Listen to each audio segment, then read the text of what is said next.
सदर प्रकरणामध्ये बसण्याच्या जागेवरून त्यांच्यामध्ये सुरुवातीला वाद झाला आणि त्या वादामुळे नंतर पुढचा प्रकार घडला आहे। तर या अनुषंगाने आपण रायटिंग, त्याच्यानंतर मारहाण, धमकी देणं आणि तत्सम जी कलम आहेत ती आपण लावलेली आहेत। त्यांना कल्याणला उतरू दिलं नाही, तर त्याप्रकारे त्यांना उतरण्यास प्रतिबंध करण्यात आला। त्या रिलेटेड पण आपण त्यामध्ये सेक्शन्स लावलेले आहे। गुन्हा दाखल करण्यात आला आहे, गुन्ह्याचा तपास सुरू आहे। सर, त्याच्यामध्ये आता एका शिष्टमंडळाने भेट घेतली आणि पीडित व्यक्ती पण त्यांच्यासोबत होती। एक निवेदन आपल्याला देण्यात आलं आहे, त्यांची काहीतरी मागणी होती, कलम अपुरी आहे आणि फिर्याद बरोबर घेतलेली नाही आहे। तर या संबंधी काय सांगायचं? फिर्याद आपण फिर्यादीच्या घरी घेतलेली आहे, त्याच्या नातेवाईकांमध्ये घेतलेली आहे आणि त्याला कम्फर्टेबल असेल अशा प्लेसमध्ये, अशा वातावरणात आपण ती फिर्याद घेतलेली आहे आणि त्यावेळेस पूर्णतः प्रकाराची आपण व्हिडिओ शूटिंगही केली आहे फिर्याद नोंदवत असताना। तर त्यांनी ज्या प्रकारे घटना सांगितली, ज्या प्रकारे घटना घडली तशीच आपण ती रेकॉर्ड केली आहे। सर, आरोपी निष्पन्न होऊन कारवाई काय केलेली आहे याच्यामध्ये?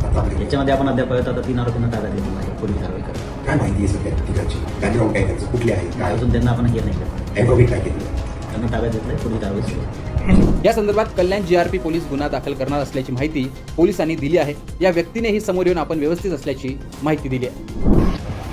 अस्सलाम वालेकुम, मेरा नाम अशरफ अली सैयद हुसैन है। मैं 40 गाँव का रहने वाला हूँ।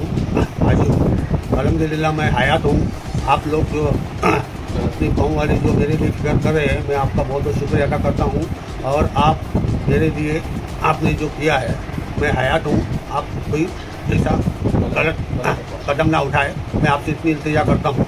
और आपसे मैं अल्लाह से दुआ करता हूँ कि आप मैं हयात हूँ, अल्लाह ने मेरे को सब सही सलामत रखा है। या प्रकरणात पोलिसांनी वृद्ध व्यक्तीला मारहाण करणाऱ्या 3 तरुणांना अटक केली असून त्यांच्यावर गुन्हा दाखल करण्याची प्रक्रिया सुरू आहे। ते तरुण पोलीस भरतीसाठी मुंबईत येत होते असं देखील बोललं जाते। त्यांना जामीन मिळाला असून त्यांच्यावर कारवाई कशी होते ते पाहणं महत्त्वाचं असणार आहे। शिवाय त्या वर्णित असलेलं मांस नक्की कशाचं होतं या गोष्टीवरून देखील सोशल मीडियावर वाद रंगल्याचं पाहायला मिळतंय।